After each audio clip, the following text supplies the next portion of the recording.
जे जे आपणाशी थावे दुसऱ्याशी सांगावे, शहाणे करून सोडा सकळ जना, या ओळीप्रमाणे. तर नमस्कार शेतकरी बांधवांनो, मी Ajay Dhawale, eco agri seeds private लिमिटेडचा प्रतिनिधी तुमचं या व्हिडिओमध्ये सहज स्वागत करतो. हा व्हिडिओ घेण्याचं कारण की माझ्या शेजारचे जे शेतकरी बांधव आहे आणि जे येणार जाणार आहे ते मला विचारतात की साहेब तुम्ही मका वाण कोणता लागवड केलेला आहे. तर हा इको 91 हा मका वाण मी लागवड केलेला आहे यावर्षी. खरीप हंगामामध्ये इको 91ची निवड मी माझ्या स्वतःच्या शेतामध्ये केलेली. तर हा बहरलेला जो मका वाण आहे त्याच्याविषयी मी तुम्हाला संपूर्ण माहिती देणार आहे. त्याच्यासाठी मी लागवड अंतर काय, फवारणी कोणती केली, खत व्यवस्थापन केलं, ह्या सगळी माहिती मी तुम्हाला ह्या व्हिडिओमध्ये देणार आहे. तर सगळ्यात महत्त्वाचं आहे लागवड अंतर. तर जे लागवड अंतर आहे मी माझं ड्रीप 4.5 फुटावरती आहे. तर 4.5 फुटावरती जोडोळ पद्धतीने पट्टा पद्धतीत हा मका वाण मी लागवड केलेला आहे. तर तुम्ही बघू शकता शेतकरी बंधूंनो, 2 ओळीमधलं जे अंतर आहे हे 1.5 फूट ठेवलेलं आहे आणि 2 रोपामधलं जे अंतर आहे 8 इंचाचं आहे. 8 इंचाचं याच्यामुळे आहे की मी टोकनच्या साह्याने हा मका वाण लागवड केलेला आहे. त्यामुळे समान अंतरावरती दाणे पडलेले आहे आणि तुम्ही बघू शकता जर्मिनेशन बी एकदम जबरदस्त झालेलं आहे. त्यांची साईज बी एकदम जबरदस्त आहे इको 91 या मका वाणाची.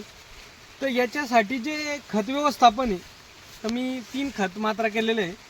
तर पहिली खत मात्रा केलेली आहे मी लागवडीनंतर 20व्या दिवशी पहिला खताचा डोस जे खत मात्रा आहे ती मी दिलेली. तर पहिली खत मात्रा जी दिलेली त्याच्यामध्ये क्रॉपटेक 82121 हे 60 किलो एकरी, त्याच्यामध्ये urea 30 kilo, single super phosphate 40 kilo आणि 20 किलो पोटॅश ही पहिली खताची मात्रा लागवडीनंतर 20व्या दिवशी दिलेली.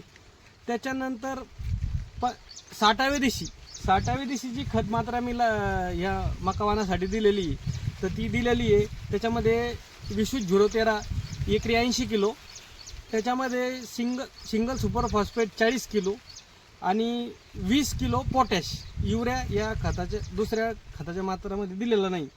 आणि त्याच्यानंतर 20व्या दिवशी हा तिसरा खताचा डोस दिला आहे मी. 1 बॅग एकरी युरियाचा दिलेला आहे. आणि याच्यासाठी ज्या फवारण्या केलेल्या आहे मी तर एकच फवारणी केलेली ती केलेली आहे इमामेक्टिन प्लस क्लोरोसायपर एकत्र अशी एक फवारणी केलेली आहे. आणि नंतर आपण साधारणतः मका असा खांद्याच्या लेवलला आल्यावर त्याच्यामध्ये आपण पोंग्यात टाकायचं जे औषध म्हणतो SMSG जे एशियन क्रॉप केअरचं आहे ते आपण पोंग्यामध्ये टाकलेलं आहे. आता याच्यामध्ये काही आळी वगैरे काही दिसत नाही. तर असं व्यवस्थापन आपण याला केलेलं आहे. आणि यावर्षी पाणी तर पाऊस व्यवस्थित आहे आमच्या भागामध्ये, त्याच्यामुळे पाणी काही चालू करायचं काम पडलेलं नाही. तर एवढ्या खत व्यवस्थापनावरती आणि फवारण्यावरती हा प्लॉट एकदम जबरदस्त आहे. तर येणार जाणार शेतकरी मला विचार साहेब मका लागवड केलेलं आहे तर इको सीडचा इको 91 हा मका वाण मी माझ्या स्वतःच्या शेतामध्ये लागवड केलेला आहे. आणि येणाऱ्या रब्बी हंगामामध्ये शेतकऱ्यांनी याला उत्पादनाचा बादशाह म्हणून संबोधलेलं आहे. तर तुम्ही बिनधास्त याची लागवड खरीप आणि रब्बी हंगामामध्ये करू शकता आणि आपलं उत्पन्न वाढवून घेऊ शकता. तर अशा प्रकारचं मी नियोजन केलेलं आहे. आणि हा प्लॉट भरला तुम्ही कणसाची साईज वगैरे बघू शकता. आपण एक कणीस सोलून बघू आता.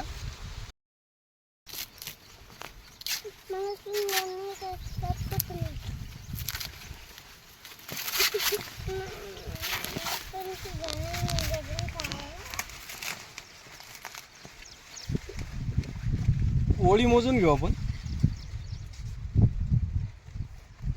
टोकापर्यंत भरलेले दाणे तुम्ही बघू शकता. 1 2 3 4 5 6 7 8 9 10 11 12 13 14 15 16 लाईनी याच्यामध्ये शेतकरी बंधूंनो तुम्ही बघू शकता. आणि एका ओळीमध्ये दाण्याची संख्या किती ती मोजू आपण. 1 2 3 4 5 6 7 8 9 10 11 12 13 14 15 16 17 18 19 20 21 22 23 24 25 26 27 28 29 30 31 32 33 34 35 36 37 38 39 40 41 42 दाणे एका लाईनीमध्ये भरलेले.